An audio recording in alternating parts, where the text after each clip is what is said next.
Valina svit sortlarının belki də ən gözəlidir. Ən gözəlidir. Bunlar da çox məhsuldar və kalibr baxımından da deməli çox gözəl sortlardır. İstehlakçı baxımından, yəni dadı biraz çox aşağı olan, nisbətən turş olan bir gilas növüdür skina. Sizə bir sual verim Rasim müəllim. Bir fermer sort seçimi eləyən zaman Konjunkturaya uyğun satış strategiyası qurmaq düzgün deyil.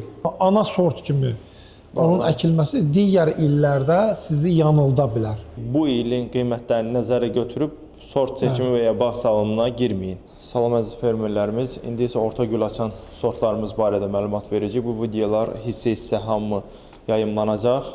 Rasim müəllim, söz sizdə. Orta gül açanlardan məlumatlarımızı bölüşməyə davam edək.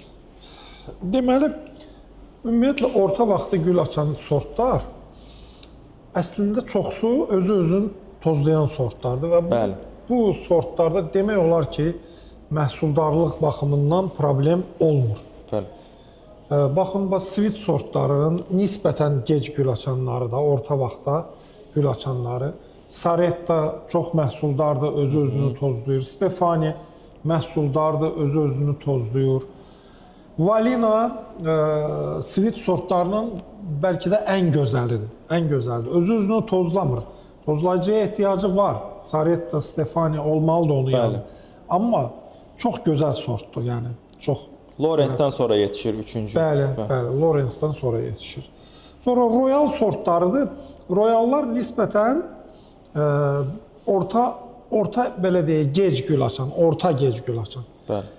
Burada da Royal Heleni xüsusi indi ən populyar olan sortdur. Həm Maxima üstündə, həm Gizella üstündə, həm VSL üstündə əkan yoldaşlar var. Ondan heç bir demək olar ki, fərqləndirmək mümkün olmayan digər sort Royal Edi. O da özü-özünü tozlayır. Royal Lafayette siz çəkiliş eləmişdiniz. O da Royal sortudur. Yayımlamışdıq onu.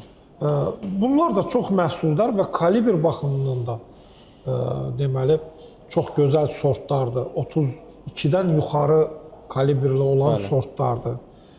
Burada digər orta gec gül açan sortlardan Skina sortunu qeyd eləmək istəyirəm ki, indi Maxima üstündə çox məhsuldardır, amma istehlakçı baxımından, yəni dadı biraz çox aşağı olan, nisbətən turş olan bir gilas növüdür Skina. Amma tozlayıcı kimi yaxşıdır, çünki S4 ştrix alelinə malikdir. Digər sortları, özü ilə eyni vaxtda gül açan sortları yaxşı tozlayır.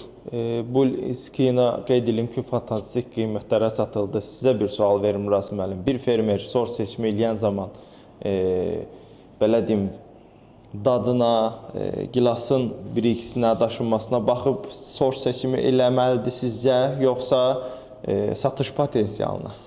Yəni, mənim fikrimcə belə bu ilki konjunkturaya uyğun satış strategiyası qurmaq düzgün deyil. Çünki bu il bir sıra ölkələrdə gilas demək olar ki, olmadı. Ona görə biraz qiymətlər yüksək oldu.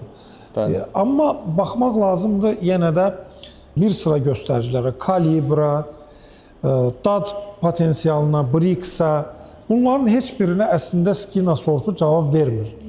Sadəcə yenə deyirəm, tozlayıcı kimi yaxşı sortdur. Amma son istehlakçı baxımından çox da dadı, yəni şirin olmayan bir gilas növüdür.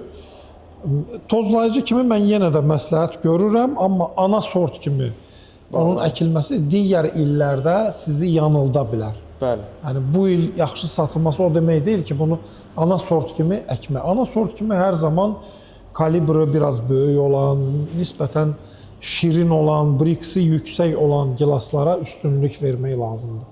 Mən belə fikirləşirəm. Təşəkkür. Minnətdarı Rasim müəllim. Mən də burada da danışanda, fermerlərə yaxınlaşanda həmişə deyirik ki, bu ilin qiymətlərini nəzərə götürüb sort seçimi və ya bağ salımına girməyin. Yəni, bu il başqa bir il idi. Bu da 3 ildən bir, 4 ildən bir bağçılıqda belə illər olur. Olur ki, məsəl üçün, başqa bir ölkənin fermerləri o il həmin ildə 2 qat, 3 qat daha çox qazana bilirlər. Amma başqa yerlərdə bir ziyanlar olar. Hər kəsin işlərində uğurlar, bütün dünya üzrə bütün fermerlərimiz inşallah bol qazanclar olsun.